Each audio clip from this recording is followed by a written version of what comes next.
Hello guys, in this video we will learn about intermediate code generation.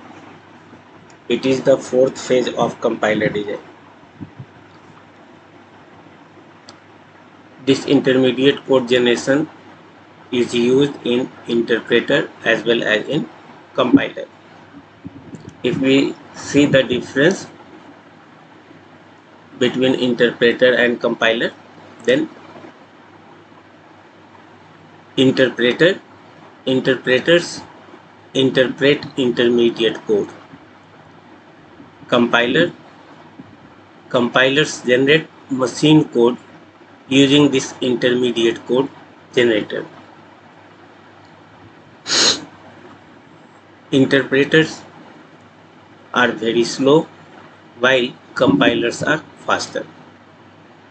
Interpreters take high space complexity while compiler takes low space complexity.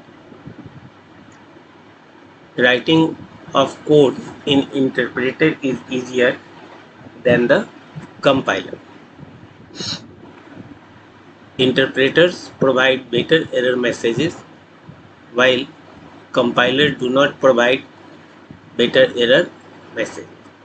So these are the differences between interpreter and compiler.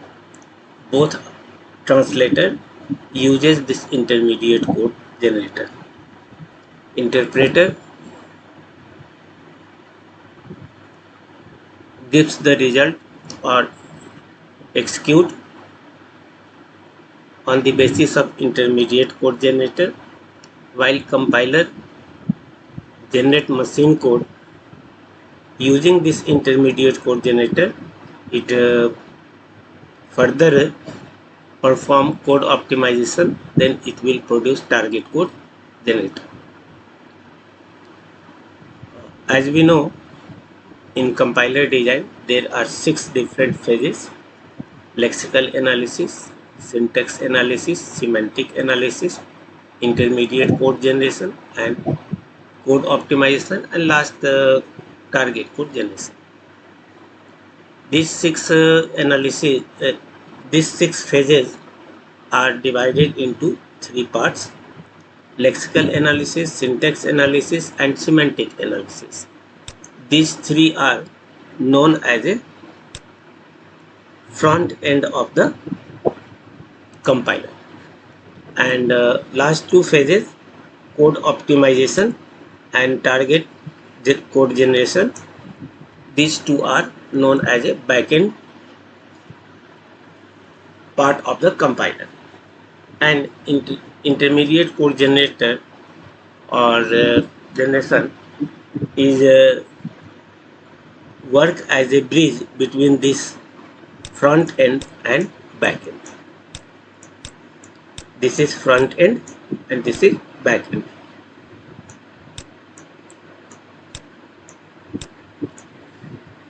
So front end contains lexical analysis, syntax analysis, and semantic analysis. Back end contains code optimization and target code generation. Intermediate code lies between front end and back end. This is intermediate code generation. So we can say that intermediate code lies between source code and target code. Here is the source code and output of this is the target code. Source code can be also represented as a front end, and this target code is represented as a back end. Then it can be then we can say that intermediate code lies between front end and back end. What is the importance of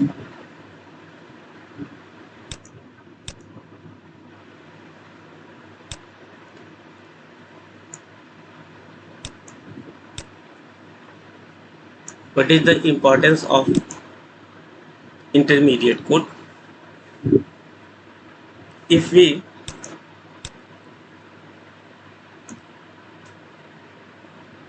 produce target code without intermediate code, then we have to perform maximum operations, and with intermediate code we need minimum operations. For example, without intermediate code we need m front ends and m cross n optimizers and m cross n code generators for m source languages and n target machines. While with intermediate code, we need only M front ends, one optimizer, and N code generators for M source languages and N target machines. We can see so this concept. Suppose there are three different source code S1 and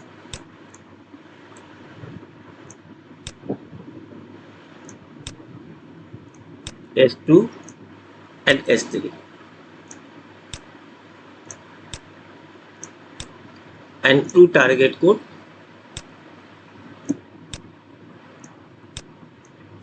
T1 and T2.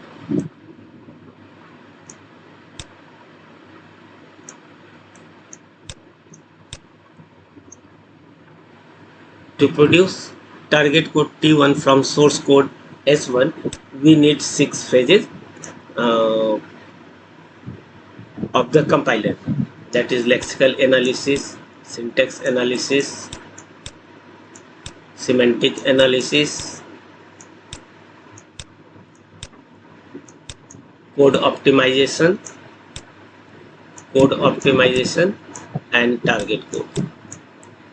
Similarly, if we want to create a T1, then we again need 6 different phases, and for S3 we again need 6 different phases.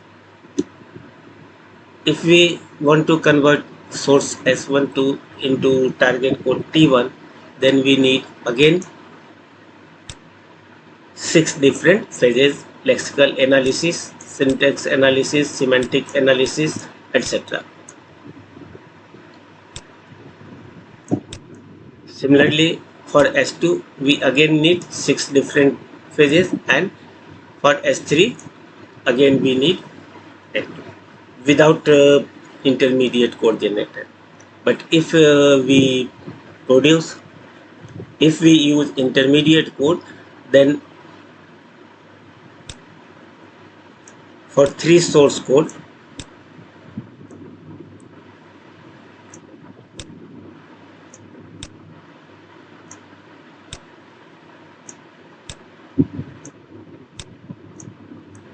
we requires m number of front ends, since suppose there are m different source code, so we need m different front ends, and one optimizer or one intermediate code, m numbers of front ends, one number of optimizers, and for two target code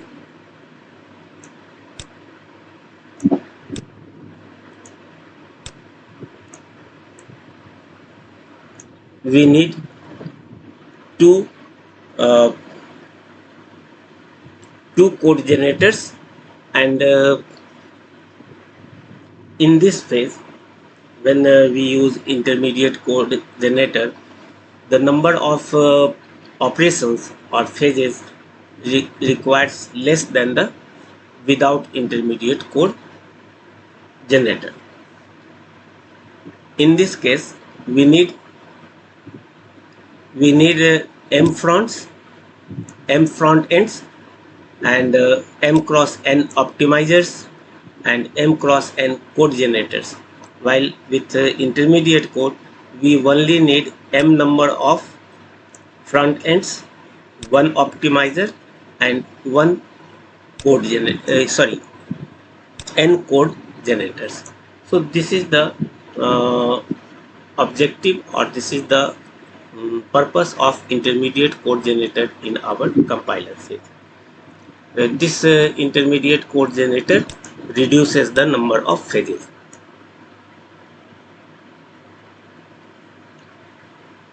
There are different techniques to perform the intermediate code generator.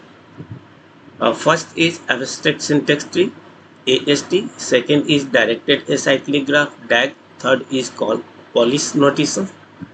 As we know, in polish notation, there are three different types: infix, prefix, and postfix. We will use only postfix, and this postfix is also known as suffix notation or reverse polish notation. And fourth one is three address code.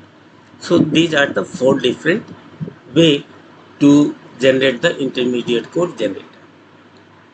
This address code is this three address code is represented in the three different form: quadruples, triples, and indirect triples. We will discuss each one by one. Let us see the first abstract syntax tree. Abstract syntax tree is more compact than a parse tree and can be easily used by the compiler. For this, let us take one example. Suppose there is an instruction B cross C. ये हमारा instruction दिया हुआ है B cross C. इसका parse tree यदि हम generate करें तो ये हमारा सिंगल टर्म होगा, ये भी हमारा सिंगल टर्म है, और इन दोनों टर्म के बीच में हमारा ये बाइनरी ऑपरेटर प्लस है. तो इसका पास ट्री यदि हम क्रिएट करें तो इसका पास tree plus root node and left child will be this left node, और इस लेफ्ट नोड को हम इस तरह से रिप्रेजेंट कर सकते हैं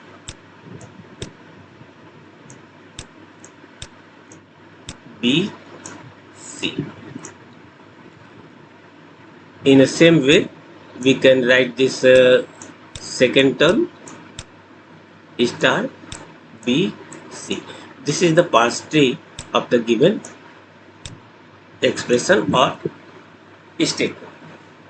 Now we will construct the abstract syntax tree with the help of this parse tree. This is the parse tree. Parse tree is a graphical representation that can be understood by the human persons, but it cannot be used by the system. इस parse tree को हम और आप समझ सकते हैं, लेकिन system इसको नहीं समझ सकता, इसलिए इसको प्रॉपर डेटा स्ट्रक्चर में शो करने के लिए हम एक नए डेटा स्ट्रक्चर को यूज़ करेंगे, और उस नए डेटा स्ट्रक्चर में हम डेटा स्ट्रक्चर का एक पार्ट लिंक लिस्ट को यूज़ करेंगे.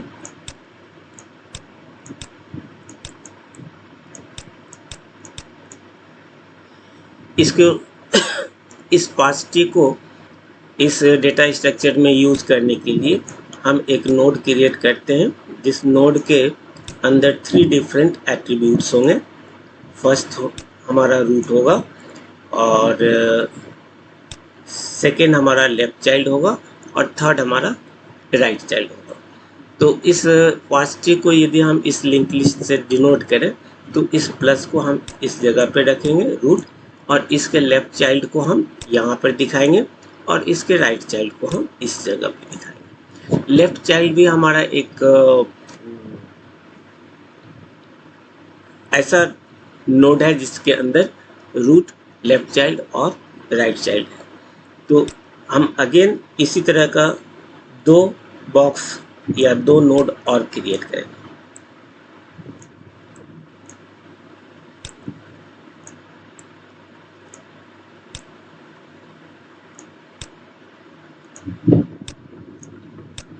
फर्स्ट नोड में इस लेफ्ट चाइल्ड के इंफॉर्मेशंस को रखेंगे। इस लेफ्ट चाइल्ड का इंफॉर्मेशन में ऑपरेटर हमारा स्टार है तो स्टार रखें, और इसका लेफ्ट चाइल्ड हमारा बी है तो इस बी को हम यहाँ पर स्टोर करें।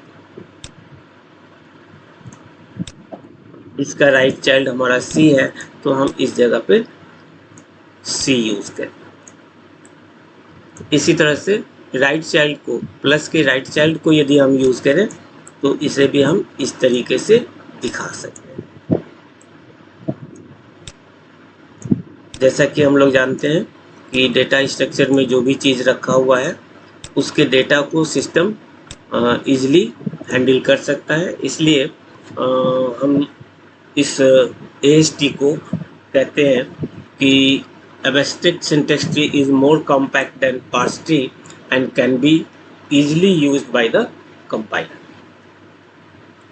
पार्स ट्री चूँकि हमारा ग्राफिकल रिप्रेजेंटेशन है, इसे हम सिर्फ समझ सकते हैं, ह्यूमन बीइंग समझ सकते हैं, लेकिन सिस्टम इसको नहीं समझ सकता और इसके इंफॉर्मेशन को नहीं यूज कर पाएगा। इसलिए हम इस पार्स ट्री को इस तरह के डेटा स्ट्रक्चर में कन्वर्ट करते हैं, जिस डेटा स्ट्रक्चर को हम कहते हैं abstract syntax tree.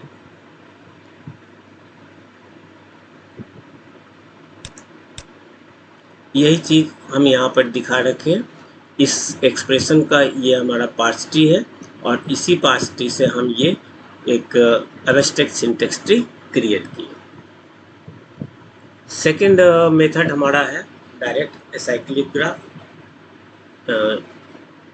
Direct acyclic graph, जैसा कि नाम से पता चल रहा है, डायरेक्टेड एसाइक्लिक। एसाइक्लिक मीन्स जहाँ पे कोई साइकिल नहीं हो, तो डायरेक्टेड एसाइक्लिक ग्राफ DAG और syntax tree. DAG and syntax tree are graphical representation.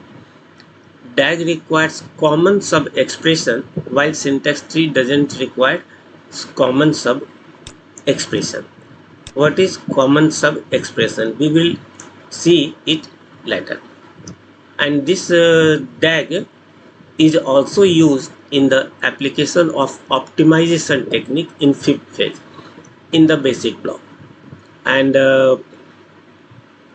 to apply in optimization technique on basic block, DAG construct 3 address code, which is the output of an intermediate code generation. How we will create a directed acyclic graph from the given syntax tree. For the above example, B cross C plus B cross C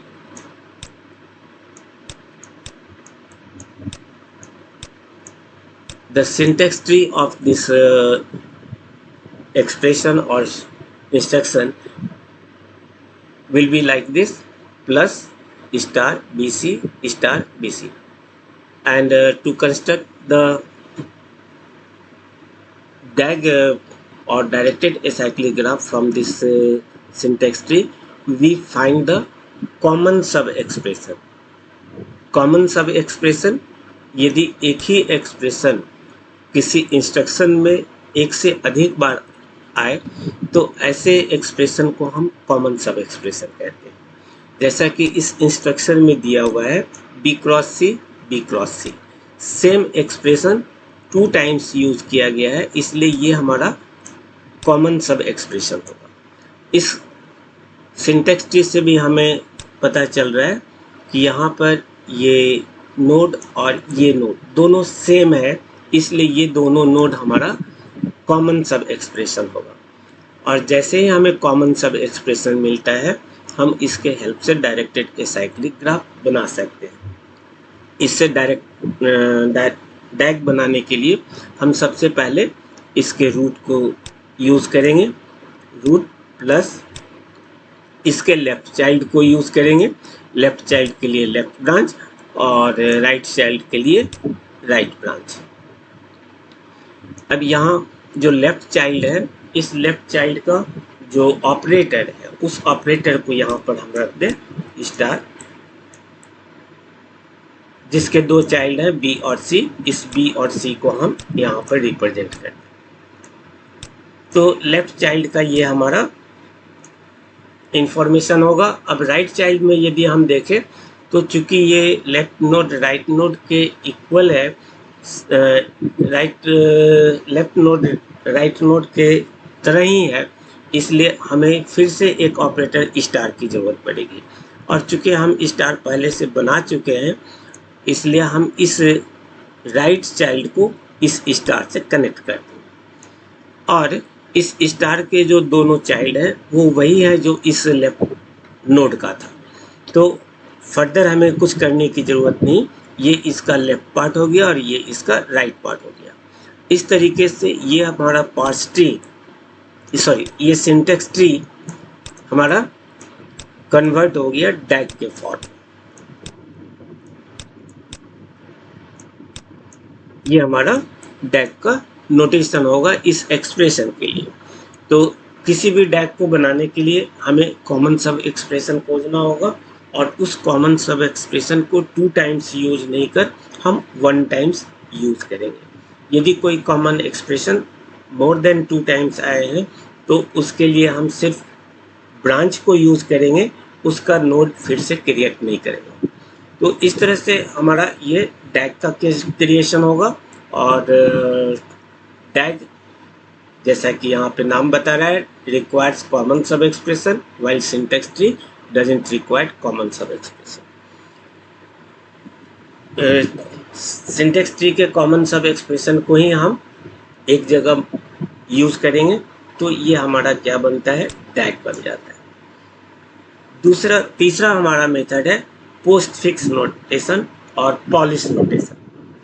जैसा कि नाम से हम लोग जानते हैं, polish notation के 3 different notations होते हैं, infix, post fix and prefix.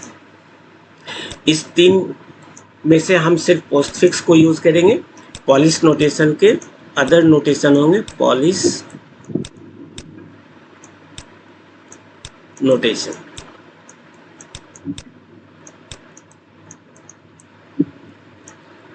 Infix,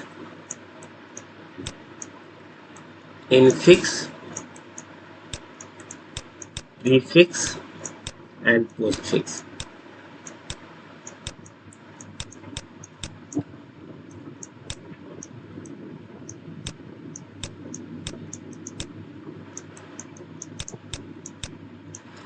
infix यदि हमारे पास कोई एक्सप्रेशन दिया हुआ हो जो बाइनरी नेचर का हो, जैसे a+b, ये हमारा एक बाइनरी नेचर का है, प्लस हमारा बाइनरी ऑपरेटर है, तो इसके लेफ्ट और राइट ऑपरेंड्स होंगे। इस प्लस के लेफ्ट और राइट ऑपरेंड ए और बी है। इस नोटेशन को, इस रिप्रेजेंटेशन को हम इनफिक्स कहेंगे। यदि ऑपरेटर हमारा ऑपरेंड के बीच में हो, ऑपरेटर हमारा यहाँ पर प्लस ऑपरेटर है, ए और बी हमारा ऑपरेंड है, तो यदि ऑपरेटर ऑपरेंड के बीच में हो तो इस रिप्रेजेंटेशन को हम कहते हैं इनफिक्स। और इसी ऑपरेटर को यदि हम ऑपरेंड के पहले रख दें, सारे ऑपरेंड के पहले रख दें, like this plus A B, तो ये हमारा प्रीफिक्स कहलाता है। और जब हम इस ऑपरेटर को सारे ऑपरेंड के बाद रख दें, like this A B plus, तो ये हमारा पोस्टफिक्स नोटेशन होगा। हम इसी पोस्टफिक्स नोटेशन को यूज़ करेंगे, और इस पोस्टफिक्स को रिवर्स पॉलिश नोटेशन भी कहते हैं और अदर नाम से भी जानते हैं। इस पोस्टफिक्स को यूज़ करके हम अपने एक्सप्रेशन को दूसरे नोटेशन में रिप्रेजेंट कर सकते हैं।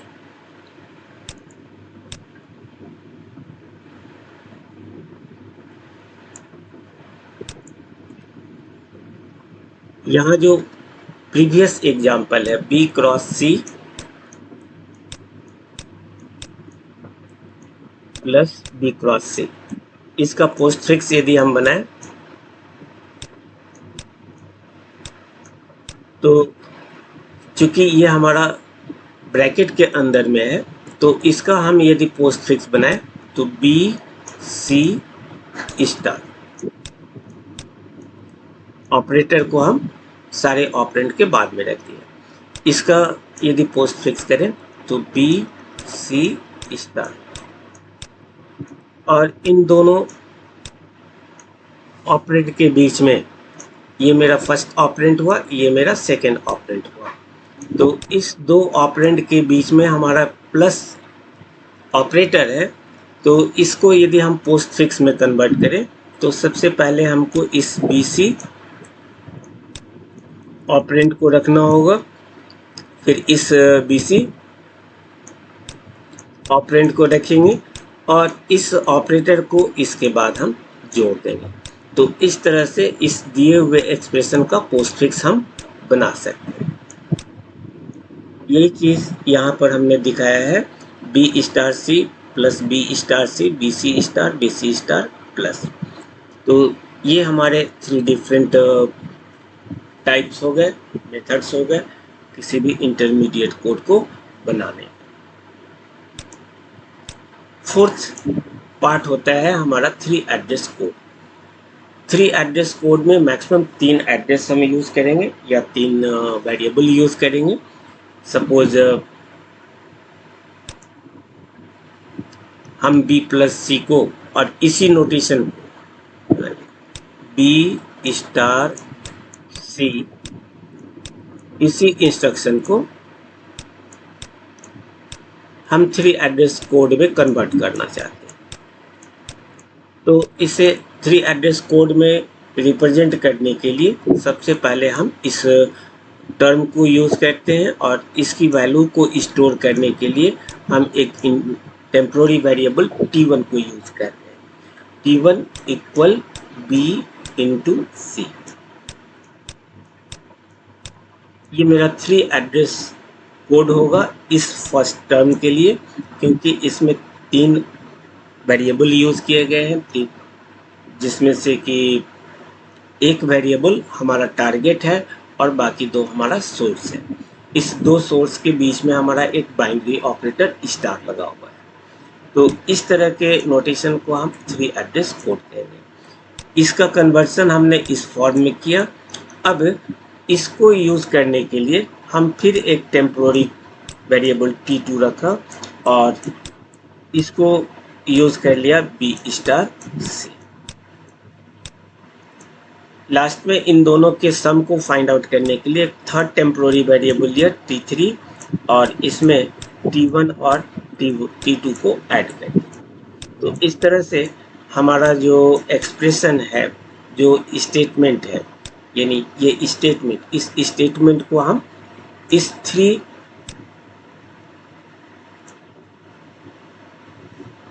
स्टेटमेंट से 3 एड्रेस कोड में कन्वर्ट कर दिया और फाइनल रिजल्ट हमारे पास T3 में होगा। यही चीज़ हमने यहाँ पर दिखा रखा है, T1 equal B*C, T2 equal to B*C and T3 equal to T1 plus T2। इस चीज़ को हम दूसरे ढंग से भी डिनोट कर सकते हैं। सबसे पहले हम फर्स्ट नोड को B*C को T1 में स्टोर किया और चूंकि सेकेंड टर्म भी हमारा वही है जो फर्स्ट टर्म है, इसलिए हम इस T1 को दूसरे टेम्पोररी वेरिएबल T2 में केवल असाइन कर दिया। इससे हमें इसे फिर से कैलकुलेट करने की ज़रूरत नहीं पड़ेगी। और लास्ट में थर्ड टेम्पोररी वेरिएबल्स में हम T1 और T2 को ऐड कर दिया। ये मेरा दूसरा तरीका हो गया और इसी को हम तीसरे तरीके से भी यूज़ कर सकते हैं। फर्स्ट नोड और सेकेंड नोड या फर्स्ट ऑपरेंड और सेकेंड ऑपरेंड दोनों चूँकि सेम है, इसलिए हम फर्स्ट ऑपरेंड को इस 3 एड्रेस कोड से रिप्रेजेंट किया और चूँकि दूसरा भी वही है तो फिर से कैलकुलेट नहीं करके और ना ही किसी थर्ड नेक्स्ट टेम्पोररी वेरिएबल में रख के हम इसी टेम्पोररी वेरिएबल को 2 टाइम्स यूज़ कर लेंगे। तो फाइनली हम T3 equal to T1 plus T2, first T1 इस फर्स्ट टर्म के लिए यूज़ होगा और सेकेंड T1 इस सेकेंड के लिए यूज़ होगा। इस तरह से हम यहाँ पर सिर्फ 2 टेम्पोररी वेरिएबल से इस एक्सप्रेशन को 3 एड्रेस कोड में कन्वर्ट कर दिया। तो यहाँ पर 3 तरह से हम इसको 3 एड्रेस कोड में रिप्रेजेंट कर सकते हैं, लेकिन इसमें बेस्ट हमारा थर्ड वे होगा क्योंकि इसमें नंबर ऑफ टेम्पोररी वेरिएबल कम लग रहे हैं। तो इसी पर एक questions GATE UGC NET GATE में आते हैं कि कोई एक एक्सप्रेशन दे देंगे, इस तरह के इंस्ट्रक्शंस दिया रहेगा और उसमें आपसे कहा जाएगा find the minimum number of temporary variable to represent the given statement in 3 address code. 3 address code में उस इंस्ट्रक्शन को शो करने के लिए minimum number of temporary variable find out कीजिए। तो बनाने के लिए तो हम इस तरह से भी बना सकते हैं, लेकिन इसमें 3 टेम्पोररी वेरिएबल चाहिए, इस मेथड में भी 3 चाहिए और इसमें T1 और T3 सिर्फ 2 चाहिए।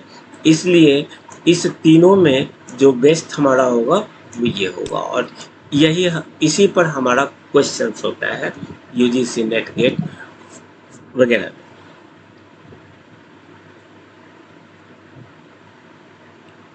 3 एड्रेस कोड की कुछ अपनी प्रॉपर्टीज है। First, it is a linear representation of syntax tree. Syntax tree का ये लीनियर रिप्रेजेंटेशन होता है। It is a sequence of statement of the form t equal to a of b. t is used as a temporary variable and after or in right of equal sign there are 2 source variables for binary operator a and b, and op is the operator. At this place there may be unary operator or binary operator.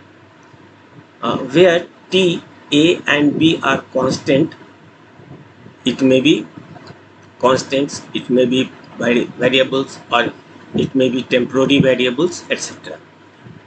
And op could be any arithmetic operation और logical operation applied on the operands. तो ये हमारा इसका notation है कि t equal to a of b लिख सकते हैं। t के इक्वल के लेफ्ट में हमारा टेम्पोररी वेरिएबल होगा और इक्वल के राइट में हमारा सोर्स वेरिएबल होंगे और इन दोनों सोर्स के बीच में हमारा ऑपरेटर होगा।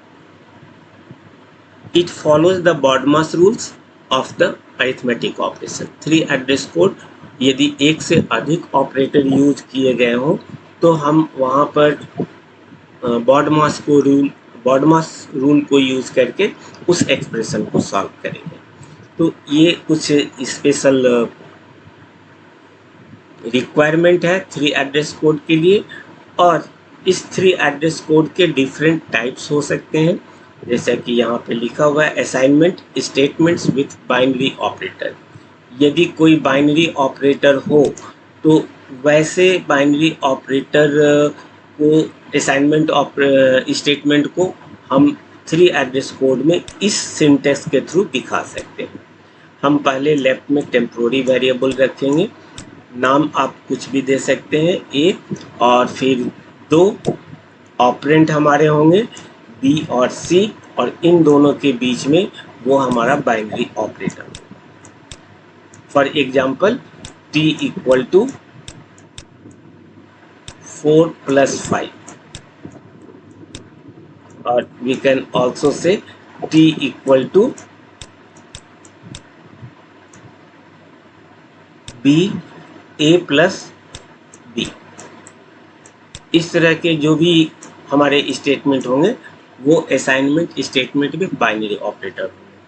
कभी कभी हमारे पास यूनरी ऑपरेटर होते हैं, जैसे minus, plus plus, minus minus, address symbol, इस तरह के नॉट नेगेशन साइन, इस तरह के जो ऑपरेटर्स होते हैं वो यूनरी ऑपरेटर होते हैं। तो इस तरह के यूनरी ऑपरेटर का 3 एड्रेस कोड में असाइनमेंट कैसे 3 एड्रेस कोड में कैसे रिप्रेजेंट करेंगे वो हमारा सेकेंड टाइप है, assignment statement with unary operator. Left में हम टारगेट वेरिएबल देंगे और राइट में हम पहले ऑपरेटर देंगे, देन उसका ऑपरेटर देंगे और उसके बाद हम दूसरे वेरिएबल को यूज करेंगे। For example a equal to -b।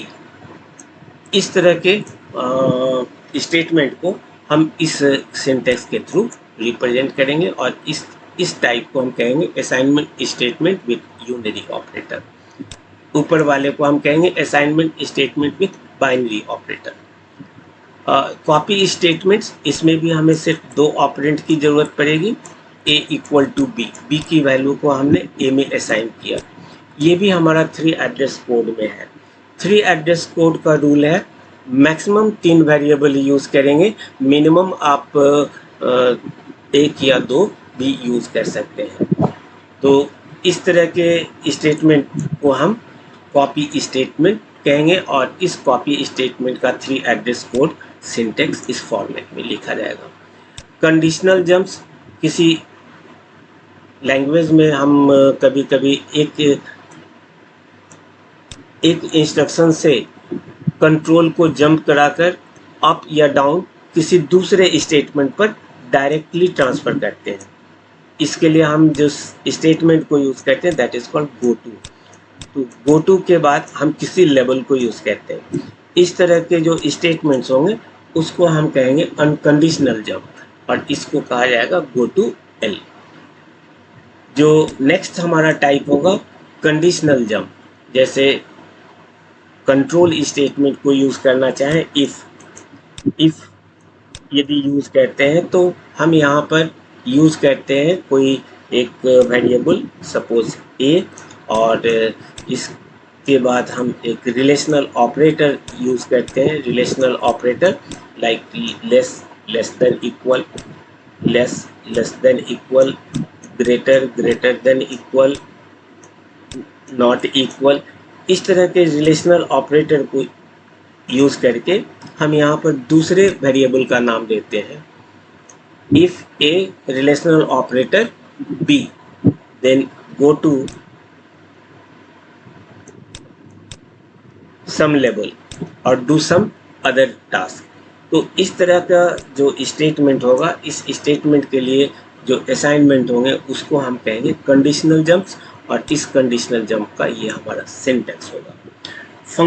Functional call में भी हम 3 एड्रेस कोड को यूज़ कर सकते हैं। फंक्शनल कॉल्स में हम कहीं पर पैरामीटर डिफाइन करते हैं और उस पैरामीटर के बेसिस पे हम किसी फंक्शन को कॉल करते हैं, प्लस वो फंक्शन हमें फिर किसी दूसरे जगह पे रिटर्न करते हैं। तो इस तरह के कॉल को हम फंक्शनल कॉल कहेंगे और उसका 3 एड्रेस कोड बनाएंगे। कहीं कहीं पर हम लोग इंडेक्स असाइनमेंट भी करते हैं। इंडेक्स असाइनमेंट यानी किसी एरे की वैल्यूज़ को किसी वेरिएबल में स्टोर करना। सपोज हमारा कोई एरे बी नाम का एरे है जिसमें हमारे पास 10 डिफरेंट वैल्यूज़ है, i इक्वल टू 0 to 9। 0 पर हमारा कोई वैल्यू है, 5 पे कोई वैल्यू है, उस वैल्यू को हम i से डिनोट करते हैं। तो इंडेक्स वैल्यू b के इंडेक्स वैल्यू i को यदि हम किसी वेरिएबल में स्टोर करें तो इस तरह के स्टेटमेंट को हम कहेंगे इंडेक्स असाइनमेंट और इसका ये फॉर्म होगा a equal to B I. हम एरे को लेफ्ट में भी रख सकते हैं। इसका दूसरा नोटेशन हो सकता है, इस फॉर्मेट में भी लिख सकते हैं कि कोई एरे है उसके किसी इंडेक्स पर, किसी एरे के इंडेक्स पर हम किसी वेरिएबल की वैल्यू को रखते हैं जैसे b। तो ये भी हमारा इंडेक्स असाइनमेंट के फॉर्म में ही माना जाएगा। तो ये दो नोटेशन हो गए हमारे इंडेक्स असाइनमेंट्स के। एड्रेस असाइनमेंट, किसी एक वेरिएबल के एड्रेस, सपोज b के एड्रेस को हम असाइन कर दें किसी टारगेट वेरिएबल a पर, तो इस तरह के स्टेटमेंट का 3 एड्रेस कोड एड्रेस असाइनमेंट के थ्रू डिनोट होगा, जिसका सिंटेक्स यहाँ पे लिखा हुआ है।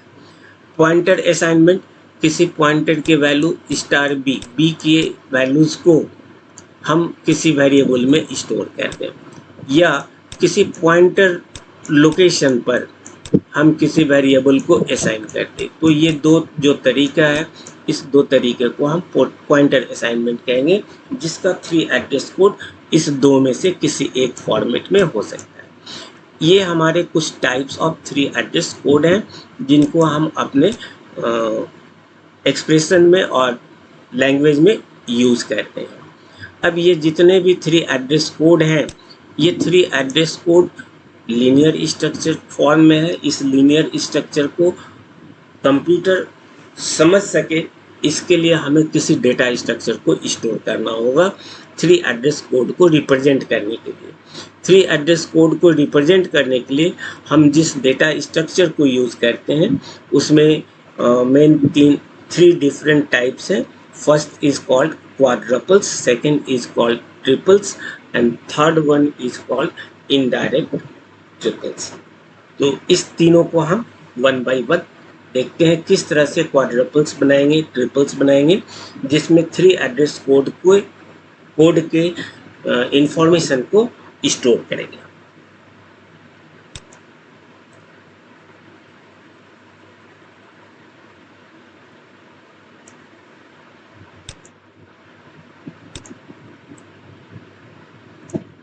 ये हमारा फर्स्ट एक्सप्रेशन है, इसको एक्सप्रेशन कहें, इंस्ट्रक्शन कहें, स्टेटमेंट कहें, जो भी है, जिसमें दिए हुए हैं -b स्टार c/d। लेफ्ट से चलें तो ये हमारा यूनरी ऑपरेटर है। इसकी प्रेसिडेंस को ध्यान में रखते हुए हम इस वैल्यूज़ को सेकेंड रूल के अकॉर्डिंग यूज़ करें तो इसको हम लिख सकते हैं -b को हम unary operator, assignment of unary operator के रूल से t1 इक्वल टू -b में स्टोर करते हैं। देन दूसरा वैल्यू है c/t, और चूंकि बॉडमास रूल को फॉलो करना है तो सबसे पहले हम ब्रैकेट का काम करेंगे, इसलिए t2 में हम स्टोर कर देंगे c/d। ये हमारा 3 एड्रेस कोड रिप्रेजेंटेशन हुआ। इसको हम t2 में रख रहे हैं और ये पूरी वैल्यू हमारी t1 में रखी। अब इसका फाइनल रिजल्ट हमें फाइंड आउट करनी है, तो इसको हम third variable, temporary variable t3 में रखेंगे और इस वैल्यू को हम t1 में स्टोर किए हैं, तो t1 और यहाँ हमारा ऑपरेटर स्टार है तो स्टार, और इसके लिए हमने t2 यूज़ किया है, t2।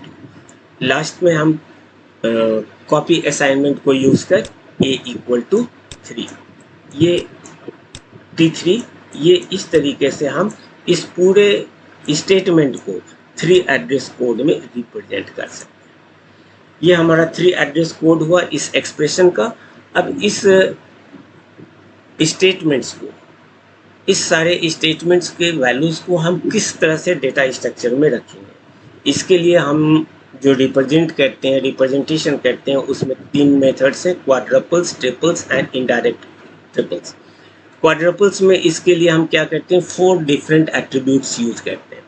सबसे पहले हम अपने ऑपरेटर को स्टोर करते हैं, देन उसके फर्स्ट ऑपरेंड को यूज़ करेंगे, देन फर्स्ट ऑपरेंड को यूज़ करेंगे, देन सेकेंड ऑपरेंड को यूज़ करेंगे, और लास्ट में हम उसके रिजल्ट को जिस वेरिएबल में स्टोर करते हैं उसके लिए एक एट्रीब्यूट लगाएंगे। तो इस तरह से ये हमारा 4 एट्रीब्यूट बना, ऑपरेटर, ऑपरेंड 1, ऑपरेंड 2 और रिजल्ट।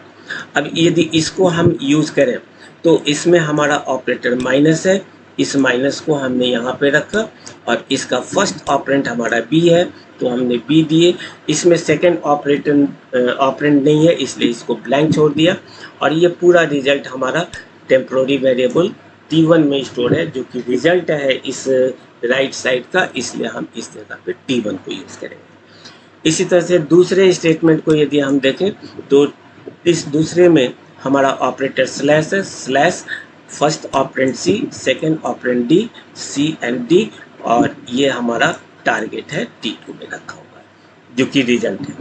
इसी तरह से तीसरे को देखें तो first operand t1, second operand t2, और इसका ऑपरेटर है स्टार तो हमने स्टार लिया, और इसका टारगेट वेरिएबल रिजल्ट हमारा t3 में स्टोर है।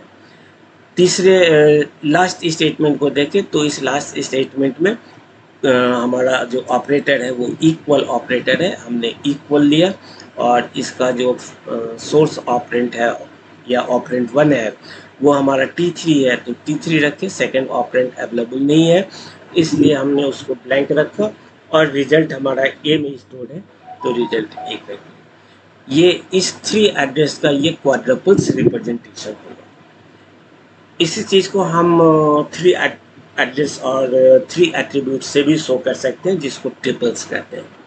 यहाँ पर हम ये एज्यूम कर सकते हैं कि ये जो स्टेटमेंट है ये किसी एड्रेस पर स्टोर है। सपोज कीजिए ये एड्रेस 0 पर स्टोर है, ये एड्रेस हमारा 1 पे स्टोर है, ये एड्रेस हमारा 2 पे स्टोर है, ये एड्रेस हमारा 3 पे स्टोर है। तो इस तरीके से 4 डिफरेंट एड्रेस पर स्टोर होंगे। इसी एड्रेस को हम यूज करेंगे अपने सेकेंड मेथड ट्रिपल्स में। कैसे यूज करते हैं आगे देखते हैं। ये ट्रिपल्स 3 एट्रीब्यूट्स हैं। 1 मिनट।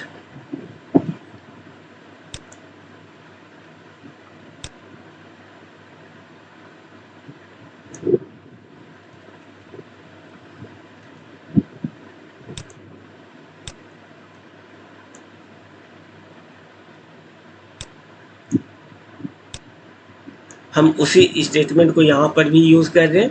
यह हमारा नोटेशन है 3 एड्रेस कोड। दिए हुए इंस्ट्रक्शंस को इसको ट्रिपल्स में स्टोर करना है। जैसा कि पहले हमने आपको बताया कि फर्स्ट जो एड्रेस है, जो स्टेटमेंट है वो 0 एड्रेस पे है, सेकेंड स्टेटमेंट 1 एड्रेस पे है, वो एड्रेस हमने लिख दिया 0 1 2 3। इसमें हम रिजल्ट को स्टोर नहीं करते, हम सिर्फ उस एड्रेस को डिनोट करते हैं। तो ये हमारा दिया हुआ एड्रेस हो गए। अब फर्स्ट को हम किस तरीके से रिप्रेजेंट करेंगे, क्योंकि हम रिजल्ट को उसके टारगेट वेरिएबल से डिनोट नहीं कर उसके एड्रेस से डिनोट करेंगे। तो यहाँ पर हमारा फर्स्ट जो हमारा ऑपरेटर है वो रख दिया, और उसके बाद फर्स्ट ऑपरेंड को रखेंगे, देन सेकेंड ऑपरेंड को रखेंगे। तो इसमें सेकेंड ऑपरेंड नहीं है इसलिए इसको ब्लैंक कर दिए, और चूंकि ये मेरा फर्स्ट स्टेटमेंट है इसलिए इसको हम 0 एड्रेस पे रखते हैं। दूसरा हमारा है C/T, तो इसमें operator slash, first operand C, second operand D, और ये दूसरा एड्रेस यानी 1 पे रखा हुआ है।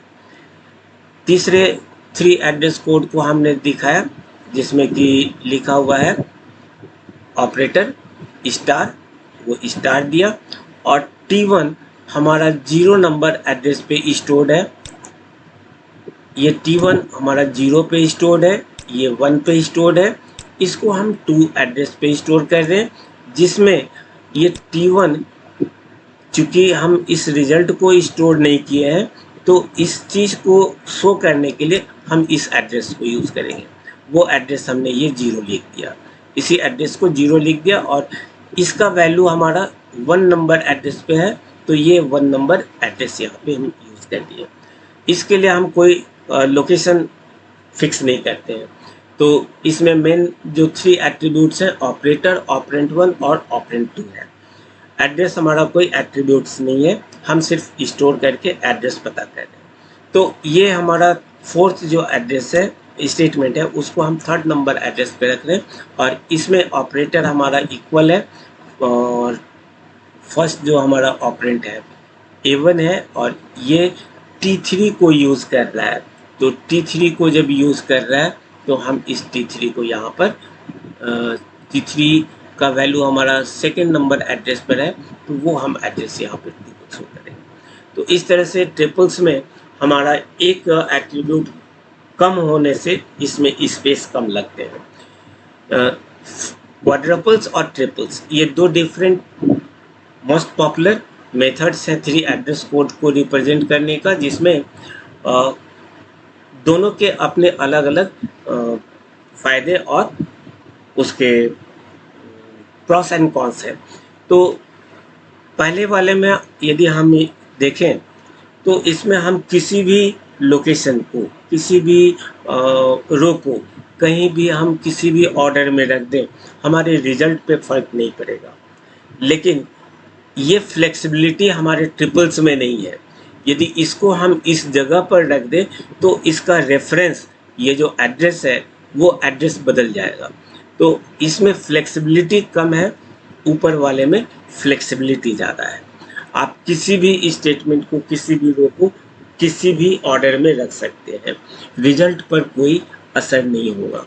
मगर ट्रिपल्स के केस में आप ऑर्डर को चेंज नहीं कर सकते हैं, इसका जो रेफरेंस है, जिस रेफरेंस पर है उसी पर रखना होगा। ये पहला डिफरेंस है दोनों के बीच। सेकंड डिफरेंस है, इसमें चूंकि 4 एट्रीब्यूट्स को यूज़ कर रहे हैं, रिजल्ट को भी यूज़ कर रहे हैं, इसलिए इस रिजल्ट को यूज़ करने के लिए हमें एक एक्स्ट्रा लोकेशन यूज़ कर असाइन करना होता है, जिसकी वजह से इसमें स्पेस ज़्यादा लगता है। लेकिन इसमें हम चूंकि रिजल्ट को स्टोर नहीं करते, इसलिए स्पेस मेरा कम लगेगा। और अब थर्ड मेथड जो 3 एड्रेस को रिप्रेजेंट करने का है, that is called indirect triples. Indirect triples में हम 2 टेबल यूज़ करते हैं। एक टेबल तो हमारा ट्रिपल्स का होगा जो यहाँ पे लिखा हुआ है, और दूसरा टेबल जो रेफरेंस हमने यहाँ पे यूज किया है, उस रेफरेंस का पॉइंटर वैल्यू यानी पॉइंटर एड्रेस, ये 0 एड्रेस किस पॉइंटर वेरिएबल में स्टोर्ड है, वो उसके लिए एक टेबल बनाते हैं।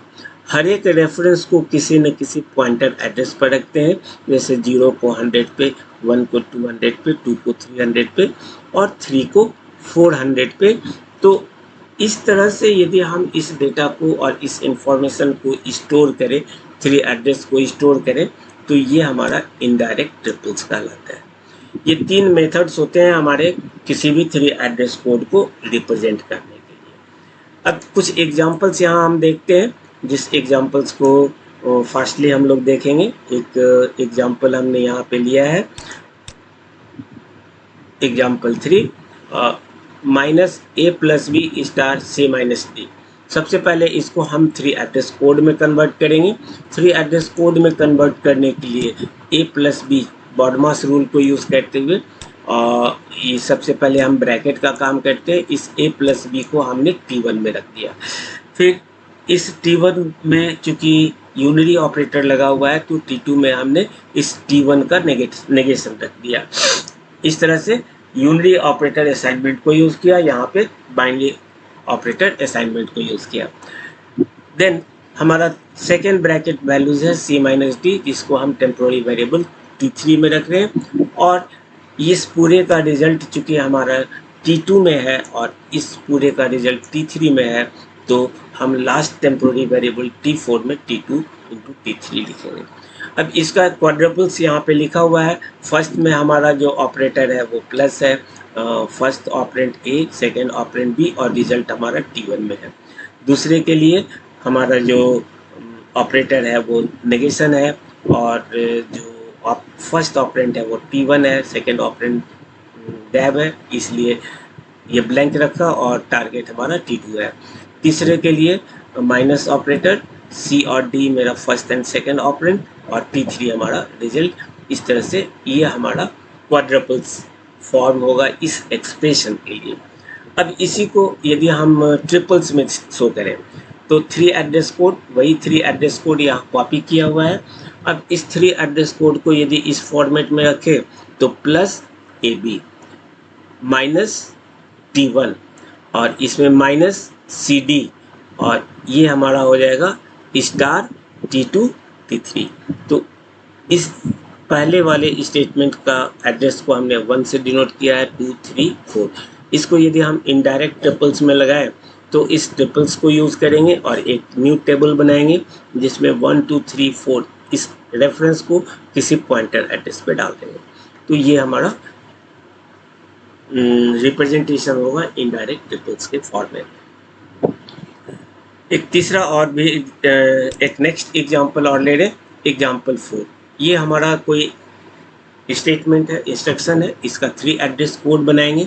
3 एड्रेस कोड बनाने के लिए सबसे पहले a + b को रखा, फिर c + d को T2 में रखा, और इन दोनों को मल्टीप्लाई करके T3 में रख दिया।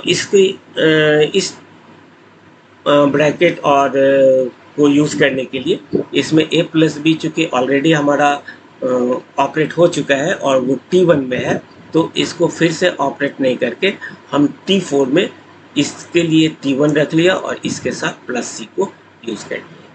तो ये इस पूरे का रिजल्ट हमारा T3 में है और ये पूरा रिजल्ट हमारा T4 में है। T3 में T4 को घटा दिया और हमारा जो टेम्पोररी वेरिएबल T5 है उसमें फाइनल रिजल्ट रखा हुआ है। तो इस तरह से इस एक्सप्रेशन का 3 एड्रेस कोड पहले हमने बना लिया।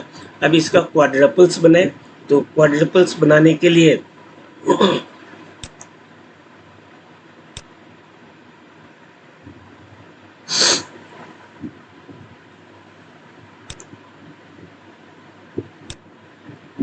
ये हमारा 3 एड्रेस कोड है। इस 3 एड्रेस कोड को यदि हम यहाँ पे क्वाड्रपल्स में लिखे तो plus AB and T1 plus CD and T2 star T1 T2 and T3 plus T1C plus T1C and T4 minus T3 T4 T5।